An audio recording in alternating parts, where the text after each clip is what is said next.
অন্যের স্ত্রীকে প্রলুব্ধ করে নিয়ে যাওয়া, তালাক ছাড়া বিয়ে, ব্যভিচার ও মানহানির অভিযোগে ক্রিকেটার নাসির হোসাইন ও তার স্ত্রী তামিমা সুলতানা তাম্মিকে খালাস দিয়েছে আদালত।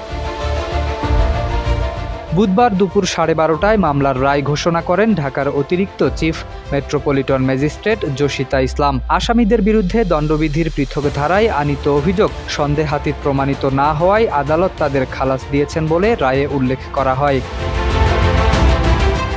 16 এপ্রিল মামলাটিতে সাক্ষ্য গ্রহণ শেষ হয়। 2021 সালের 24 ফেব্রুয়ারি আদালতে তামিমার সাবেক স্বামী রাকিব হাসান বাদী হয়ে এই মামলাটি করেন। অভিযোগ থেকে জানা যায় 2021 সালের 14 ফেব্রুয়ারি পেশায় কেবিন ক্রু তামিমা ও ক্রিকেটার নাসির হোসেনের বিয়ের ছবি সামাজিক যোগাযোগ মাধ্যমে ছড়িয়ে পড়লে তা রাকিবের নজরে আসে।